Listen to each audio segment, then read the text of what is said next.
No man has ever seen God. If we love one another, God abides in us, and His love is perfected in us. See how these Christians love one another, said the very adversaries of Christianity in the early church. I do recall how very early on it did strike me that there was much love at La Trappe, and this word came often to my mind as a leitmotif interiorly. Il y a de l'amour ici. There's love here, and that attracts. It's strange, but sometimes when, as it were, playing with the animals, little calves especially, on the farm of the monastery, one somehow sensed that they too picked it up. There was no fear in the little animals. They were somehow surrounded in goodness and warmth. No one would harm them. A community gives off its odour. Things are picked up. And that is far better than a huge vocations drive. Anywhere where Christians meet, there should be love. If in a prayer group, if in a community, there is something tense, that too can be picked up.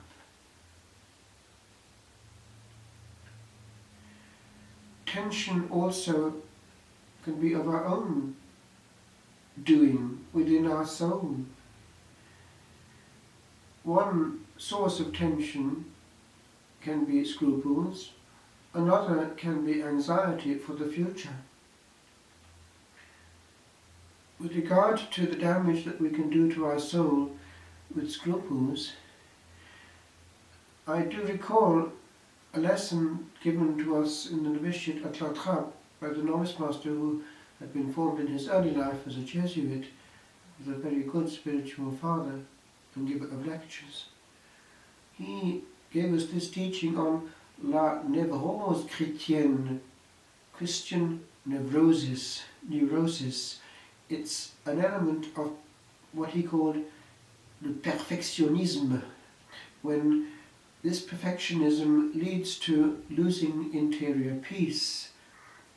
It's as though it were a do-it-yourself, not grace-filled, but almost a semi-Pelagian form of heroic sanctity done by, as it were, brute force, muscles of soul. And in so doing, the peace and joy of a calm relationship is lost. It becomes somewhat of a narcissistic exercise, looking at ourselves and not at Jesus. One can transpose that to human relationships. If a couple spends its time analysing how it's getting on in its relationship, it is doomed to that kind of artificiality and tension. The couple will not be relaxed. And also, if one of the partners is oversensitive, for instance, can take badly a harmless joke, teasing, whatever it might be, then it can lead to tension and a loss of spontaneity on the part of the other, and of both eventually. One is on edge and one can't relax in the other. A killjoy is not acceptable in society. A person who always takes a joke badly is a nuisance, a heavyweight, and destroys the joy of others. In British culture specifically, it's as though that's the one sin that one is not easily able to forgive, the lack of a sense of humour. It's bad society. With regard to this element of scruples, it is not that sin doesn't matter. but it's the question of how we love our God. Because if one loves him, it will have the effect of eliminating what is displeasing to him, because love does that. And in that sense we understand what St. John perhaps is saying. Love casts out fear. Years ago in school days, when given as a present the Vulgate, because I was doing classics and it was a good present for Christmas, I remember coming across for the first time the Latin of this verse, and it really hit me. It's foras mitit timorem. Love or charity casts out fear, but foras is the root of barred doors. It puts outside, in front of the front door, which are barred, fear. And I remember I had an interior chuckle when I read that, because in childhood I used to love the Flintstones, and in the end of the Flintstones, there was always this scene of the city shutting down and the lights going out, and there was one light still on. The milk was put out, the milk bottle, then the door was shut, and then eventually this huge, it would have been a pet cat, but it was almost as big as the house, a huge thing, monster kind of, was brought out and put in front of the house. Out you go. And that was the scene that was conjured up by this verse. It has that effect of just out you go, saying to all element of fear caused by scruples. There's no place for that in relationship. Let's love and relax in the beloved. And that beloved also can take away the anxiety with regard to the future. We notice two things in this gospel that follows. It was in the fourth watch of the night that the Lord came. That meant he'd been spending all night in prayer, or at least 3/4 of it. And it was then and then only that he came back into circulation, indicating the importance of nocturnal prayer, where there is calm, giving the model for the monastic life and for any serious spiritual life. The night is important. In the monastic life, specifically 12 out of the 24 hours are in the ground, the great silence, summum silentium, and there's no talking, the hood has to be up and all the rest. There's no communication, no salutation of the other, it's just for God, those 12 hours, and it's important. And then, what happens? He's very calm. He makes as if to go on. And of course, he's compelled to come in, and he has power to calm the waves. That's happened more than once in Christian history.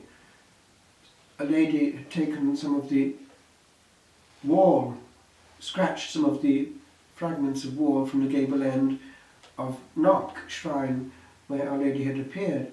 There was a terrible storm on the sea, and she calmly cast it into the sea, and it was immediately made calm. Another time, there was a Protestant minister crossing the Atlantic, and there was a terrible storm, and they feared for their life, and he saw this gentleman calmly at the edge of the water take something off his neck and throw it into the sea, which immediately calmed down. There was just one last wave that came up, and out of the wave came out this brown thing, which the gentleman picked up and put back on his neck. And the minister was amazed, startled. He came up to him after everything had calmed down and said, "What was that all about?"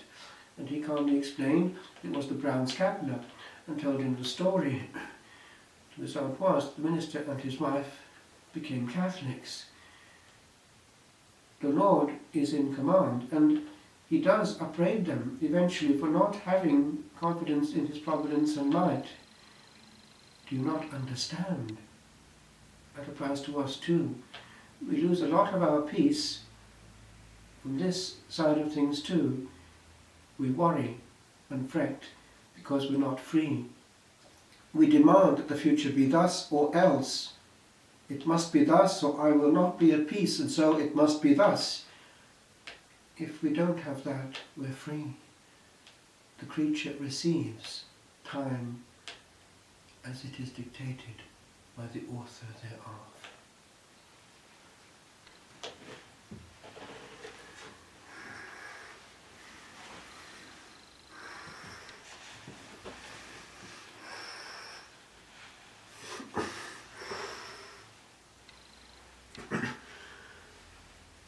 Be still, my son, your God will undertake to guide the future as he has the past.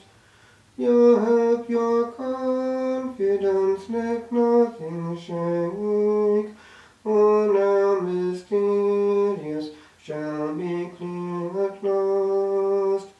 My son, be still, my son, the tempest still obey his voice, who ruled them once on Galilee.